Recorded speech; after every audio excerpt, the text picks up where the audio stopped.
It was 2:07 in the morning when my daughter called me, crying so hard that she could barely speak.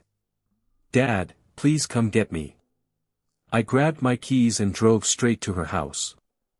But when I reached the door, her husband was standing there, blocking my way.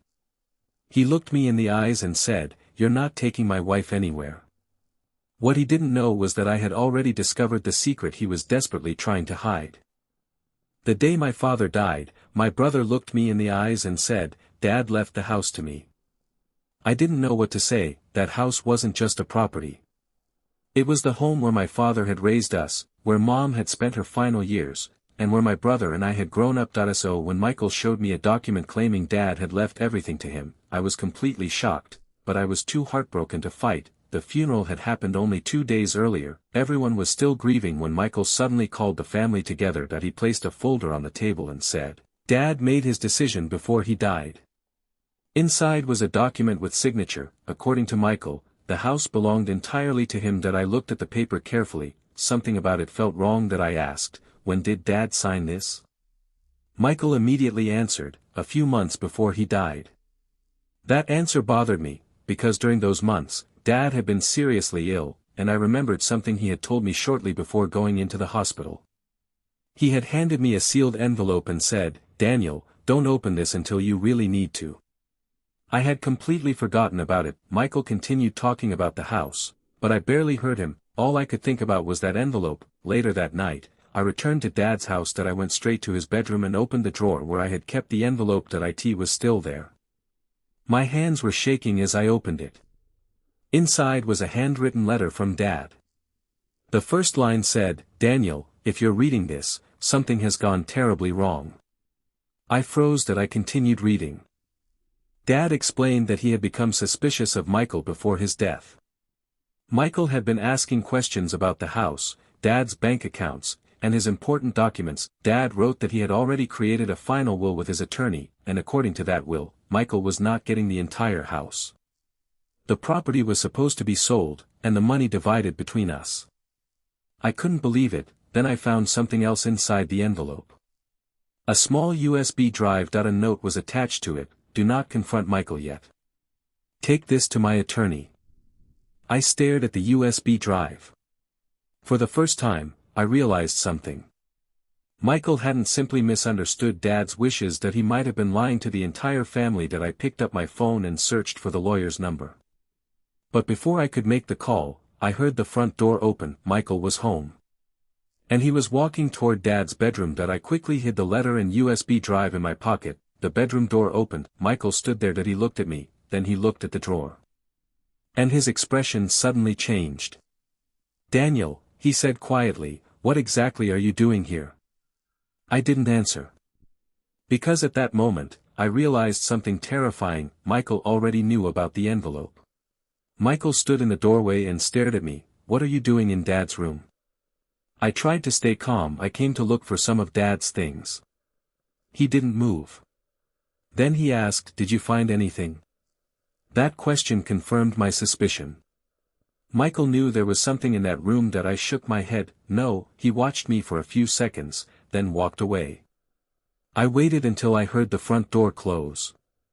Then I took out the USB drive. The next morning, I contacted Dad Saturday. When I told him Dad had left me a letter and a USB drive, he became completely serious. He asked me to come to his office immediately. I arrived that afternoon. The attorney opened the files on the USB drive. There were several documents. The first was Dad's actual will. It clearly stated that the house was supposed to be sold and the money divided equally between Michael and me. Then the attorney opened another file. It was a video recorded by Dad shortly before he died. I watched my father sitting in his hospital room. He looked weak, but his voice was clear. He said that he had discovered Michael was trying to pressure him into changing the property documents. Dad had refused. He also explained that he had signed his final will in front of his attorney and witnesses. Then came the biggest surprise. The attorney showed me a scanned copy of the original document.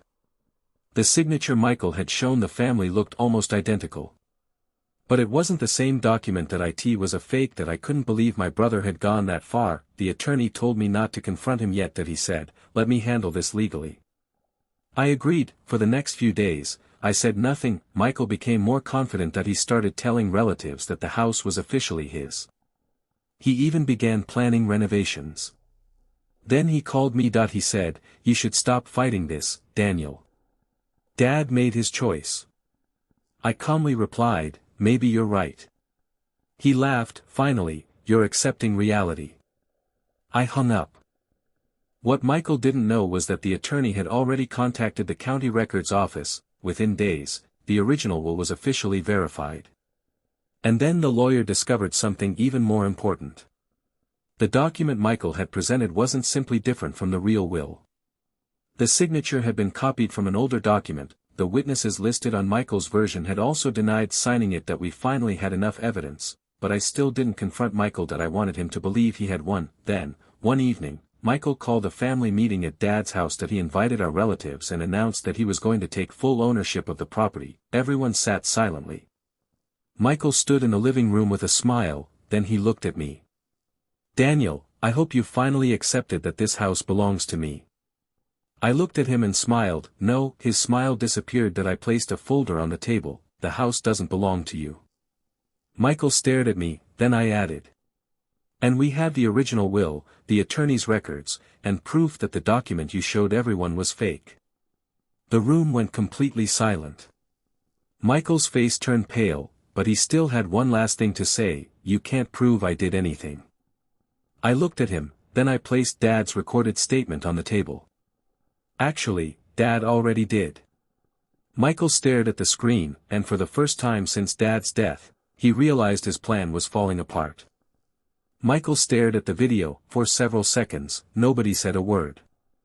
Then he suddenly laughed. "This proves nothing." I looked at him calmly. "It proves Dad knew exactly what you were doing." Michael's face changed. That he turned toward the family and said, "Daniel is trying to destroy me because he wants the house." But the attorney stood up. "No. Daniel isn't the one who brought the legal documents here. I am." He placed the original will on the table, then he placed Michael's document beside it. The differences were obvious. The dates didn't match, the witnesses didn't match, and most importantly, the original document had been officially registered before Dad died. Michael started arguing. He claimed Dad had changed his mind afterward. The attorney shook his head. "There is no later legal will." Then he said something that made Michael go completely silent. "The document you presented may constitute fraud." Our relatives looked at Michael in disbelief. One of them asked, "Michael, did you actually fake Dad's will?" Michael didn't answer. He grabbed his jacket and walked toward the door, but before leaving, he turned toward me. "You planned this." I shook my head. "No. Dad planned for the truth." A few weeks later, the legal process was completed. The fake document was rejected, the house was legally handled according to Dad's actual will. It was sold, and the money was divided equally between Michael and me, but the money wasn't the part that mattered most to me. I finally understood why Dad had left that envelope. He knew that after he was gone, Michael might try to control the situation. Dad couldn't stop him from lying, but he had made sure the truth could eventually catch up with him. Michael never apologized. In fact, for months, he blamed me for everything. He told relatives that I had humiliated him. He said I had taken away his inheritance. But I never took anything from him. I only stopped him from taking what wasn't his. Then, about 6 months later, I returned to Dad's old house one final time. The house was empty, the furniture was gone, the rooms looked strangely quiet. I walked into the backyard and sat on the old porch. That was where Dad used to drink his coffee. I pulled out the last page of his letter. There was one sentence I hadn't noticed before. It said, "Daniel, if you're sitting here reading this, remember one thing: family isn't defined by who shares your blood. It's defined by who respects your trust." I folded the letter. For the first time since Dad died, I felt peaceful. My brother had wanted the house. He had lied, manipulated the family, and risked everything just to control it, but in the end, he lost the one thing Dad had always wanted us to protect: our trust in each other. I walked away from that house knowing I could never change what Michael had done, but I could choose what I did next. And I chose to let the truth speak for itself, because sometimes the strongest revenge isn't destroying someone. It's simply making sure their own lies finally catch up with them. For the next few weeks, I thought the whole situation was finally over. The house had been sold, the money had been divided, and Michael had disappeared from my life. That I honestly thought that was the end. Then one afternoon, I received a call from Dad's attorney that he said, "Daniel, there's something else you need to know." I immediately felt nervous. That he explained that while reviewing Dad's old records, they had discovered one more document. It was a letter Dad had written several months before his death, but this letter wasn't about the house. It was about Michael. Dad had written that he had already forgiven Michael for several mistakes he had made in the past. But he also said something heartbreaking. He wrote that he couldn't keep rescuing Michael from the consequences of his own decisions. The attorney then handed me the letter. At the bottom, Dad had written, "If Michael ever tries to take what isn't his, don't destroy him. Let the truth decide his future." I sat there quietly. For the first time, I understood why Dad had never confronted Michael himself. He didn't want revenge. He wanted us to learn the truth. A few days later, Michael contacted me. His voice sounded completely different. He wasn't angry anymore. He sounded defeated. He said, "Daniel, can we talk?" We met at a small cafe. Michael looked exhausted. He finally admitted that he had forged the document. He said he was terrified that after Dad died, he would have nothing. He thought if he owned the house, his life would finally be secured. I listened without interrupting. Then he said, "I know you hate me." I looked at him and said, "I don't hate you." He looked surprised. I continued, "But I don't trust you anymore." That hurt him more than anything else I could have said. Before we left, Michael asked, "Do you think Dad would ever forgive me?" I thought about the letter. Then I said, "Dad probably would have." Michael lowered his head. "But forgiveness doesn't mean pretending nothing happened. We never became close again, maybe we never will, but I stopped carrying the anger. I realized something important. Michael thought he had won when he took control of Dad's house. Then he thought I had defeated him when the truth came out, but neither of those things were the real ending. The real ending was that Dad's final wish survived.